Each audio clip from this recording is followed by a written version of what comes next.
नमस्कार दोस्तों, welcome back to my channel. आज हम बात करने वाले हैं एक ऐसे मुद्दे की जो पिछले कुछ हफ्तों से पाकिस्तान ऑक्युपाइड कश्मीर यानी पीओके में पूरी तरह से आग की तरह फैल चुका है। Protest, arrest, security forces, political crisis और इलेक्शन कंट्रोवर्सी। आखिर वहां चल क्या रहा है?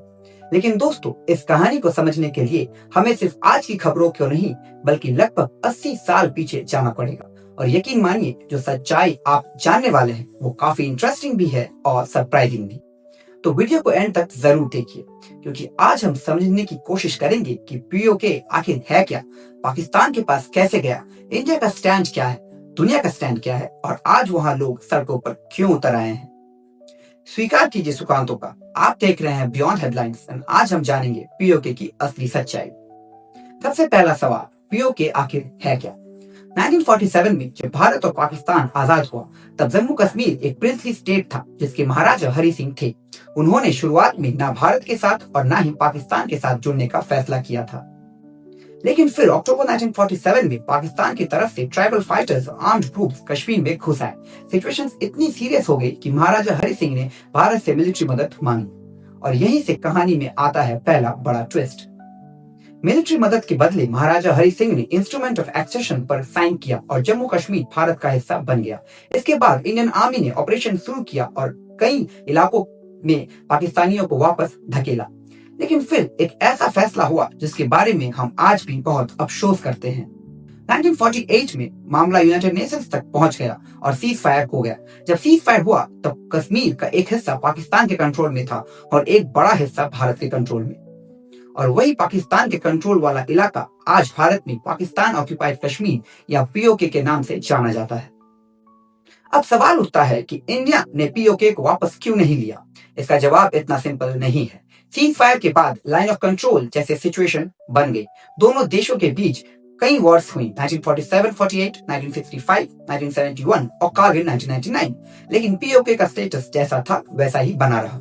और यहाँ एक और इंटरेस्टिंग बात है, इंडिया का ऑफिशियल स्टैंड आज भी यही है कि पूरा जम्मू कश्मीर, जिसमें पीओके और गिलगित बल्तिस्तान भी सब शामिल है, भारत का अभिन्न अंग है। भारत की पार्लियामेंट ने भी कई बार इस स्टैंड को रिपीट किया है। लेकिन दुनिया का स्टैंड क्या है? ज्यादातर देश इस मुद्दे पर न्यूट्रल पोजीशन लेते हैं। दुनिया के अधिकतर देश पीओके को ऑफिशियल पाकिस्तान का परमानेंट हिस्सा या इंडिया का परमानेंट हिस्सा डिक्लेयर नहीं करते। इस इशू को एक डिस्प्यूटेड टेरिटरी के रूप में देखा जाता है और दोनों देशों से शांति और बातचीत की अपील की जाती है।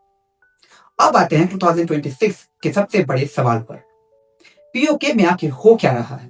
पिछले कुछ सालों से लोग महंगाई, बिजली की बिल, व्हीट प्राइसेस, गेहूं के प्राइसेस, लोकल गवर्नेंस को लेकर नाराज थे। लेकिन जून 2026 में एक पॉलिटिकल इशू ने पूरी सिचुएशन को और गर्म कर दिया। पीओके की असेंबली में 12 ऐसी सीट्स हैं जो उन लोगों के लिए रिजर्व हैं जो कश्मीर से संबंध रखते हैं लेकिन पाकिस्तान के दूसरे हिस्सों में रहते हैं। प्रोटेस्टर्स का कहना है कि जो लोग पीओके में रहते ही नहीं, उनका लोकल पॉलिटिक्स पर इतना इन्फ्लुएंस क्यों होना चाहिए? और यही से शुरू हुआ सबसे बड़ा विवाद। 7 जून 2026 को कोर्ट ने फैसला दिया कि 12 सीट्स कॉन्स्टिट्यूशनल फ्रेमवर्क का हिस्सा है और इन्हें आसानी से खत्म नहीं किया जा सकता। कोर्ट के फैसले के बाद प्रोटेस्ट और तेज हो गए। कई शहरों में डेमोन्स्ट्रेशंस हुई, सिक्योरिटी फोर्सेस डिप्लॉय की गई, अरेस्ट हुई और पॉलिटिकल टेंशन बढ़ता गया। लेकिन कहानी यही खत्म नहीं होती। प्रोटेस्टर्स का कहना है कि सिर्फ 12 सीट्स की लड़ाई नहीं है, ये लोकल रिप्रेजेंटेशन, राइट्स और गवर्नेंस की लड़ाई है। दूसरी तरफ पाकिस्तान सरकार का कहना है कि कानून व्यवस्था बनाए रखना जरूरी है और इलेक्शन कॉन्स्टिट्यूशनल फ्रेमवर्क के हिसाब से ही होंगे। अब सबकी नजरें जुलाई 2026 के इलेक्शंस पर टिकी हुई है। क्या प्रोटेस्ट शांत होंगी? क्या पॉलिटिकल कॉम्प्रोमाइज होगा या फिर ये आंदोलन और बड़ा रूप लेगा? ये आने वाले समय में ही पता चलेगा। तो दोस्तों, आपको क्या लगता है, क्या पीओके में चल रहा आंदोलन सिर्फ 12 सीट्स का मुद्दा है या फिर ये सालों से नजरअंदाज किए गए लोगों को उनके बारे में बताना है? कमेंट सेक्शन में अपनी राय जरूर बताइए। वीडियो पसंद आई तो लाइक, शेयर, सब्सक्राइब जरूर करिए और चैनल में नए हैं तो चैनल को सब्सक्राइब बिना किए मत जाइए। मैं मिलता हूं आपको अगले वीडियो में, तब तक के लिए जय हिंद।